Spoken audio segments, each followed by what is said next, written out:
As play एक ऐसी fantasy जिसके बारे में लोग खुल के बात नहीं करते लेकिन बहुत लोगों को पसंद होता है। सोचो एक बड़ा आदमी एक छोटे बच्चे को इस तरह के प्ले के बारे में बता रहा हो तो कितनी एक्साइटमेंट बनती है। काफ़ी सारे कपल्स हैं जो एज प्ले को एंजॉय करते हैं और अगर आपने अभी तक नहीं किया है तो इस वीडियो को पूरा अंत तक देखें। ये आपके फोन से लेकर आपकी परफॉर्मेंस को स्पाइस अप करेगा। तो एक अलग फैंटेसी लेकर आई हूँ मैं, एज प्ले। चलिए इसे डिटेल में डिस्कस करेंगे। चैनल पे नए हैं ज़रूर सब्सक्राइब करें और ऐसी अलग अलग फैंटेसी से रिलेटेड जानकारी के लिए मेरे साथ बने रहें।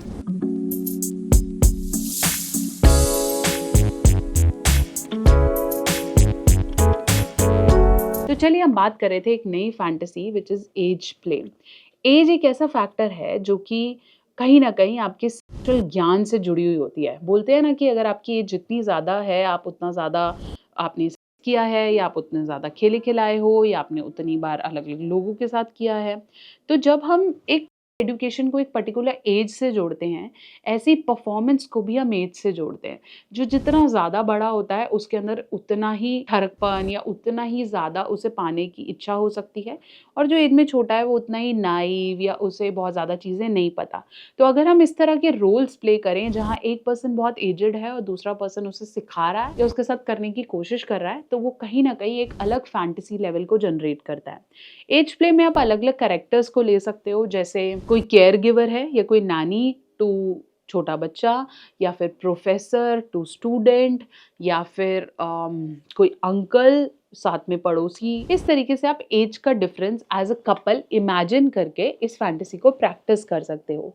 बहुत ज़्यादा हमें बहुत इंटेंस में जाने से बेटर जो कपल आपस में इमेजिन करना चाहता है जिससे आप खुद अच्छा भी फील करें और आप किसी और के लिए भी गलत ना करें, उस तरह की फैंटेसी आप अपने साथ प्रैक्टिस कर सकते हैं। काफ़ी सारे कपल इस तरह का एज प्ले करते हैं जिससे उनकी फैंटेसी तो बेटर होती है, परफॉर्मेंस भी बेटर होती है। कई लोगों के लिए मेंटली आप कैसे इमेजिन कर रहे हैं वो उनके इरिटेशन और पावर को बेटर करती है और अगर आप उन्हें नए-नए स्टिमुलेशंस नहीं देते हैं तो वो कैजुअल या नॉर्मल तरीके से परफॉर्म नहीं कर पाते हैं। अगर आपको ये समझ में आता है कि इस तरह की फैंटेसीज़ को प्रैक्टिस करना या उस बारे में बात करना आपके पार्टनर को एक्साइट करता है या उन्हें बेटर एरोटिक फ़ील कराता है या उनकी परफॉर्मेंस बेटर होती है, तो आई थिंक नई-नई फैंटेसीज़ को प्रैक्टिस करना आपकी लिस्ट में होना चाहिए। एक ही तरीके का करते रहो, एक ही पोज़ीशन में करते रहो, बिना किसी फैंटेसी के करो, डेफ़िनिटली वो कहीं न कहीं बहुत ज़्यादा घिसा-पिटा हो जाता है और आप उस पे इन्वेस्ट नहीं कर पाते हो। तो अगर आप बहुत ज़्यादा चीज़ें क्रिएट नहीं कर सकते हो, घर में कुछ चीज़ें नहीं ला सकते हो, कॉस्प्ले जैसे हमने कॉस्ट्यूम प्ले के बारे में डिस्कस किया था, वो नहीं कर सकते हो, तो सिर्फ़ सोचना या उस तरीके के एज गैप को इमेजिन करना या उस तरीके से बात करके करना भी आपके पार्टनर और प्लेजर्स को इंक्रीज़ कर सकता है।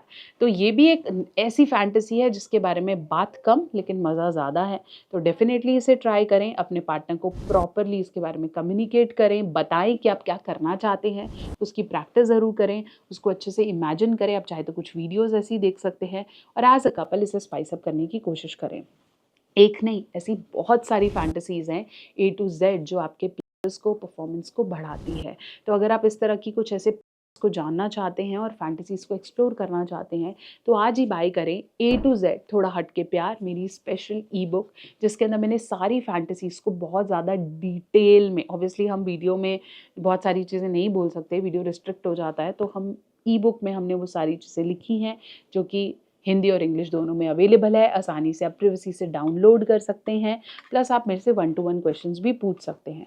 तो इस ई-बुक का लिंक मैं डिस्क्रिप्शन बॉक्स में देती हूँ, फटाफट से जाके इसे बाय करें और आप जितनी भी आपकी फैंटेसीज़ हैं उन्हें डेफ़िनेटली एक्सप्लोर करें। अगर आप पर्टिकुलर कोई अपॉइंटमेंट बुक करना चाहते हैं या मेरे से कोई गाइडेंस लेना चाहते हैं या ये फेटिश की थेरेपीज़ लेना चाहते हैं, तो आज ही कंसल्ट करें www.drnehamehta.com।